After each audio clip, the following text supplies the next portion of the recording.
I'm Nancy Bronstein, and today I'm going to show you one way to load your quilt onto a 12-foot frame.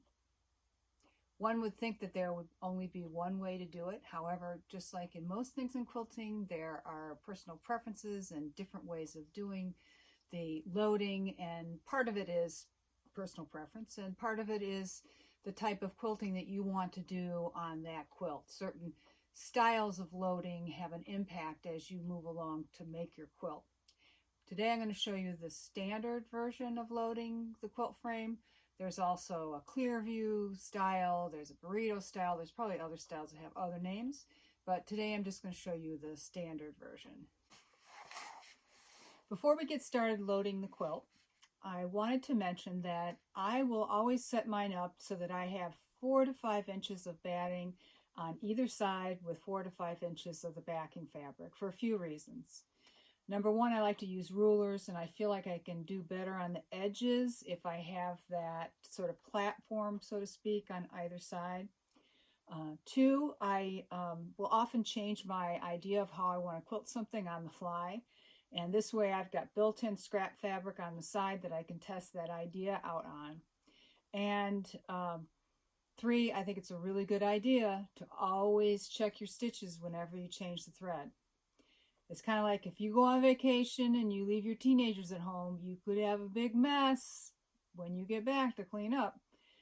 When I first loaded my quilt, my very first quilt on this frame, I changed the thread and I did the whole, that area of the quilt from left to right. And I had not put the thread securely through the tension discs. It was one big mess on the underside that I had to pick the whole thing out. So whenever you change your threads, just do a little doodle on the side and make sure that your stitches look good on top and on the bottom. Then when I'm all done with the quilt, there'll be big areas where I haven't done anything with that extra fabric on the sides. So I'll take the batting, cut it off, and I take the batting and cut it into strips. And with some muslin, I make my own pillow forms. And the backing fabric I can put into a scrap quilt. So it doesn't go to waste. And it's well worth the convenience, I think. I'm now going to demo how to load a quilt in a standard method.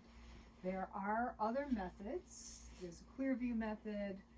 I think there's one called burrito, and I certainly would use a different method than this if I were, say, going to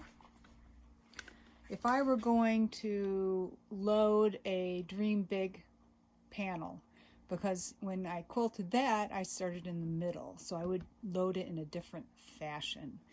Now, today I'm going to be loading a baby quilt that I made relatively quickly, and show you how you would load a quilt in with a standard method. So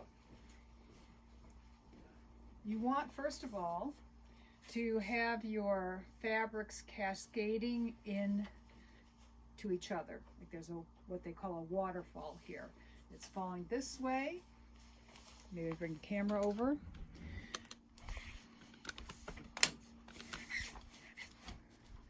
So the belly bar leader is cascading inside, and this leader is also they're kind of kissing, so to speak. So you have your leaders cascading into each other, and you're going to find the middle part of your fabric here. And either put a pin in it or mark it in some way.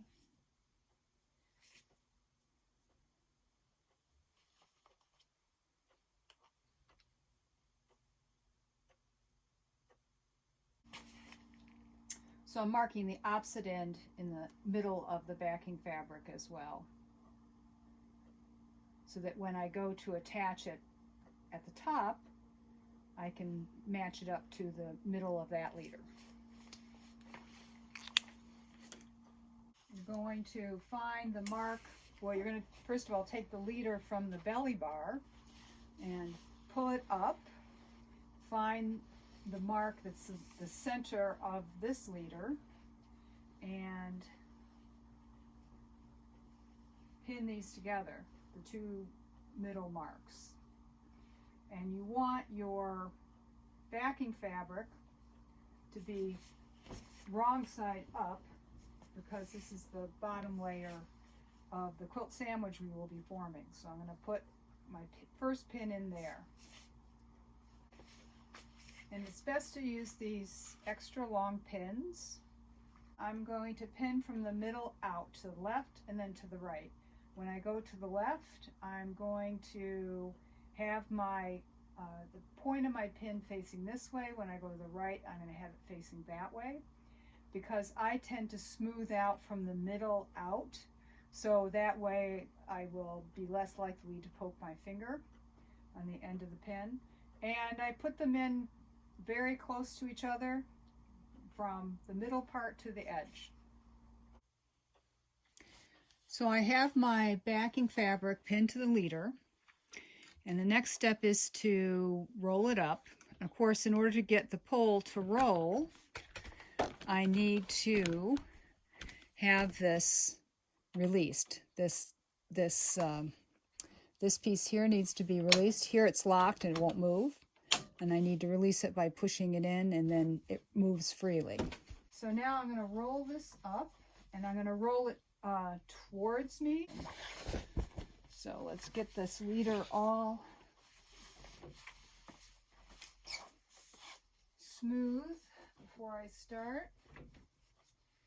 And what I have here is a 12-foot frame, but as you can see, you can do a variety of different sizes of quilts.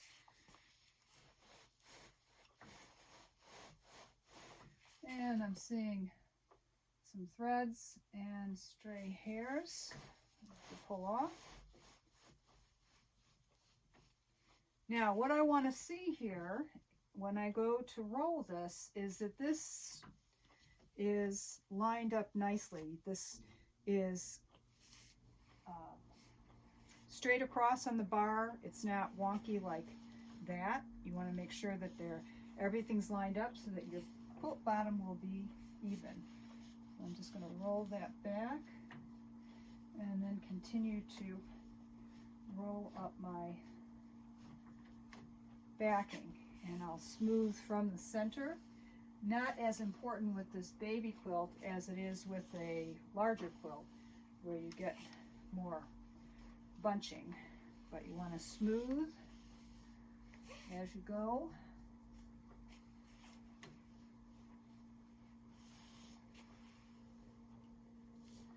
And I'm just looking for any stray threads as I go along.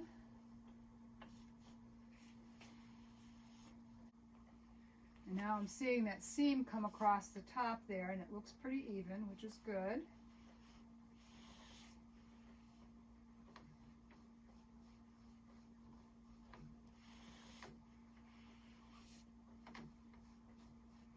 And I'm going to visually check again as it comes over here. If it were that this was kind of wonky this way, I could tighten it up or loosen over here just so I can get this pretty straight across the bar, which looks pretty good.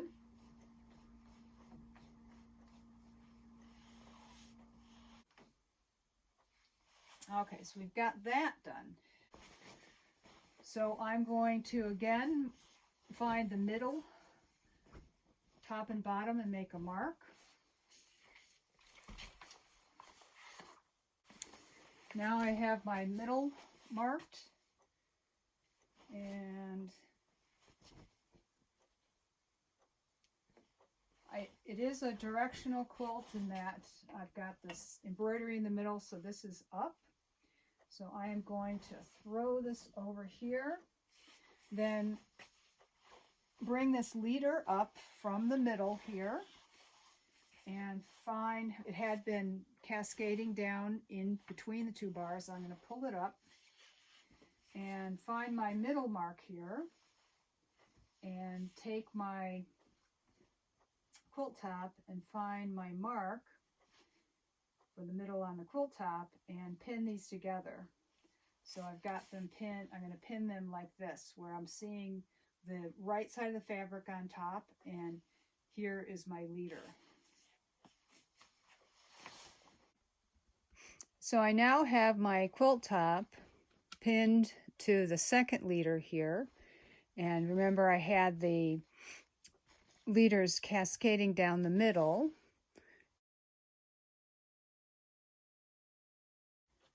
As I go to advance it, I'm going to be turning the pole so it rotates in a clockwise manner. And I'm going to be smoothing as I go along. As I get to the part with the quilt top, I want to make sure this is even across here. It's not twisted. And just keep going here.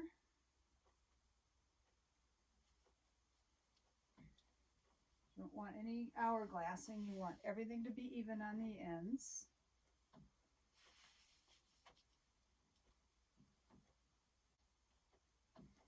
Now I have that all rolled up, and if I were to release these a little bit, I would again have the two fabrics cascading down in the middle, kind of kissing each other.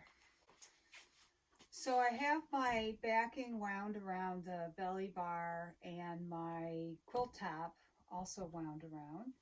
Now it's time to attach the backing fabric to the take-up leader. So what you want to do is take your leader and flip it around. And actually, before I flip it, just point out, I don't know if you can see, there is a bar underneath here. You want to make sure that the leader fabric goes underneath that bar. So what happens is this bar that's underneath the take-up pole will hold the quilting surface level. If you have it not underneath that pole, then it's going to be on a slant. So then I'm going to find my mark where I marked the middle of my leader when I first got my long arm, and then pull up my backing fabric, find the mark in the center of the backing fabric that I made previously, and pin those two together. Of course, with the points of the pins going out towards the sides, and about the same distance apart, very close together, from the middle out to the sides. So now I have the backing fabric pinned to the leader bar. So now it's time to put my batting down in between the quilt top and the backing to make my quilt sandwich. And I want to use a double layer of batting. This is a baby blanket, and I want it to be nice and soft and warm. So I'm going to pull off any of these extra threads hanging around and get my batting edge lined up. That's good enough. And I need to scoot it in between these layers, so I'm going to take this pole and place it up on top of the cradle for the take-up pole, just temporarily, so I can scoot this underneath here and get it lined up. Now I can put this pole back.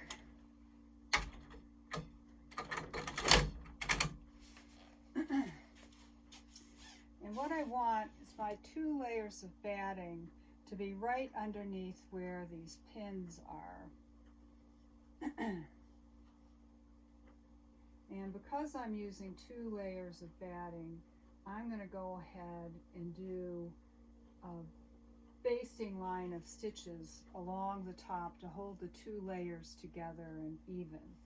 If I didn't have 2 layers, I would just go ahead and put the quilt top on top of that, but I would rather have these 2 layers tacked down first, and then I'll baste the quilt top down.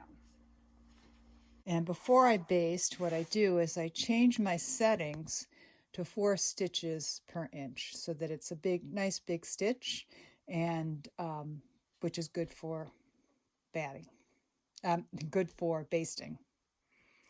I'm going to go slow and just make sure that all of the batting stays flat and where I want it to be. And because this is just a basting stitch, it's a little wobbly, it's not a big deal. but I do take my time because the 2 layers of batting do want to bubble up if I don't. Now I could also add my clamps on the side, which I neglected to do, to help hold this taut.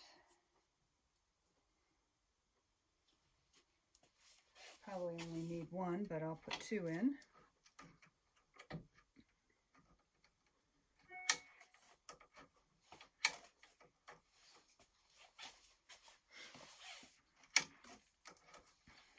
The cables on that come with the frame are long enough for baby blankets, as you can see. I don't have that one quite long enough though. It's a little too tight.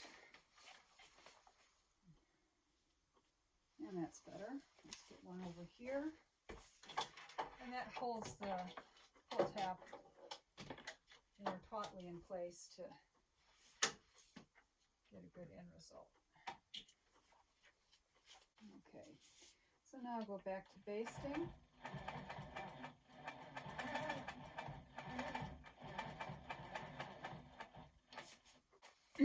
Now, if you find that your batting is bubbling up a bit, what would be a good idea is to use the glide foot. The glide foot will allow it to just smoothly go across any bubbles. And it's also really good if you have joins in your quilt where there's a bump. So it's good for a lot of things. Also yarn couching. It's a very nice foot to have. So now I'm going to persevere with this ruler foot because I know I'm going to do ruler work. So I'm just going to take it slow.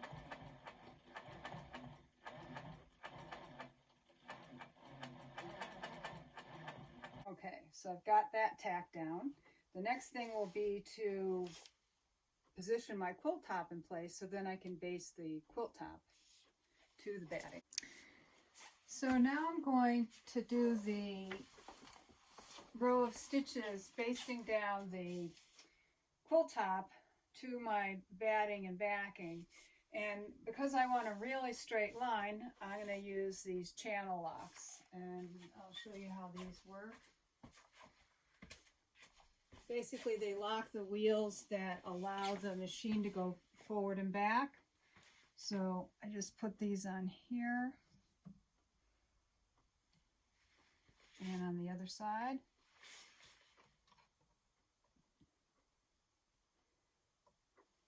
And now the machine will go this way, but it doesn't want to go forward and back. It'll go side to side, but it's locked in place so that I can get a nice straight line. Now I need to take them off to get everything positioned, but that's how I would position them so that I have a nice straight line. Okay, so I have pulled my quilt top up so that it's about 1 inch from my basting line and my little bit more than that from the pins. And I have placed my channel locks on the machine so that when I stitch across, I get the straight line and it will be within the 1/4 inch seam allowance. So then I can, and I also have it set on a basting stitch of 4 millimeters long, not wide. I said wide before, but I meant long. And then I'm just going to slowly go across, making sure that the fabric doesn't bubble on me, and baste this down. And if I had to, I could pull these stitches out later because they are pretty large, but it's nice if they're within the seam allowance.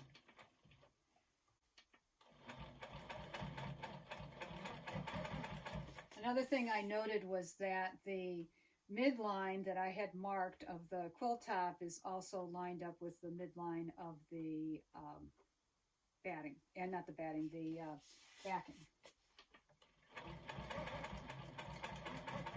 Okay, now we got that tacked down. Then what I'm going to do is I'm going to cut the thread. I'm going to pull my quilt top up here, and by rolling it up and start quilting. So I've pulled my quilt top up and I can start quilting now, but before I change it from the basting stitch, I'm going to baste down each side. Then change it to the stitch that I usually quilt with, which is usually about 11 or 12 stitches per inch. Thanks for joining me today on how to load your quilt into the 12-foot frame. Of course, that applies to a 10-foot frame as well. And I will be making more videos on topics like how to set your tension properly, how to use our optional feet, how to do ruler work, and so on. So stay tuned.